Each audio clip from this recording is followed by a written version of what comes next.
Hi friends, welcome back to my channel. ఇవాల్టి top interesting movie news ఏంటో చూద్దాము. Ashok Teja direction లో తమన్నా ప్రధాన పాత్రలో నటించిన ఒడేలా 2 మూవీ ఇవాళ ఓటీటీలోకి వచ్చేసింది. అమెజాన్ ప్రైమ్ వీడియో వేదికగా తెలుగు, తమిళం, కన్నడ, మలయాళం, హిందీ భాషలో స్ట్రీమింగ్ కానుంది. మరో దర్శకుడు సంపత్ నంది కథ అందించి నిర్మించిన ఈ చిత్రం ఏప్రిల్ 17 విడుదలై మిక్స్ టాక్ తెచ్చుకున్న విషయం తెలిసిందే. సూపర్ స్టార్ రజనీకాంత్, లోకేష్ కాంబోలో తెరకెక్కుతున్న కూలీ సినిమా ఆగస్ట్ 14 విడుదల కానుంది. అయితే ఈ సినిమా కోసం రజనీ 260 నుంచి 280 crores రెమ్యునరేషన్ తీసుకున్నట్లు పింక్ విలా పేర్కొంది. దాదాపు 400+ crores తో నిర్మించిన ఈ సినిమాలో కీలక పాత్రలో నటిస్తున్న నాగార్జున సైతం 24 crores తీసుకున్నట్లు తెలిపింది. ఈ మూవీలో రజనీ ఏషియాలోనే అత్యధిక రెమ్యునరేషన్ తీసుకున్న నటుడిగా నిలిచారని వెల్లడించింది.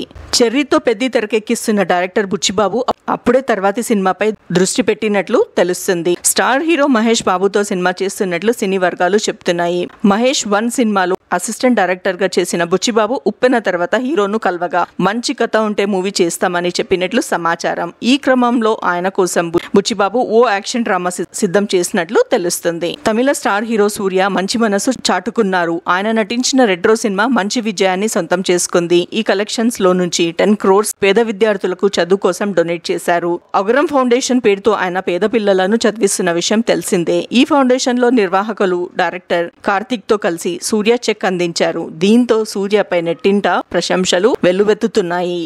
నటి సమాంత డైరెక్టర్ రాజ్ నిడుమురుతో డేటింగ్ లో ఉన్నట్లు వార్తలు వచ్చిన విషయం తెలిసిందే. సమాంత ఇన్స్టా పోస్ట్ బలం చేరుస్తుంది. తన నిర్మించిన శుభం రేపు రిలీజ్ అవుతున్న నేపథ్యంలో రాజ్ తో ఉన్న పిక్ షేర్ చేశారు. ఆ పోస్ట్ కు లాంగ్ జర్నీ తర్వాత ఇప్పుడు ఇలా ఉన్నాము, న్యూ బిగినింగ్ అంటూ క్యాప్షన్ ఇచ్చారు. దీంతో సమాంత తన లవ్ రిలేషన్ ను అఫీషియల్ చేశారంటూ ఫ్యాన్స్ కమెంట్స్ చేస్తున్నారు. నాని శ్రీకాంత్ ఒడేలా కాంబినేషన్ లో తెరకెక్కుతున్న చిత్రం ది పారడైజ్. ఈ మూవీలో డ్రాగన్ మూవీ భామ కయాదు లోహార్ నటిస్తున్నట్లు సినీ వర్గాలు తెలిపాయి. దీనిపై మూవీ టీం నుంచి స్పందన రావాల్సి ఉంది. ఇటీవలే విడుదలైన డ్రాగన్ మూవీలో కయాదు పేరు మారుమోగింది. కాగా ఈ చిత్రంలో 2 హీరోయిన్లు నటిస్తున్నారని చర్చ జరుగుతుంది. ఇప్పటికే విడుదలైన glimpse talk of the town గా నిలిచింది.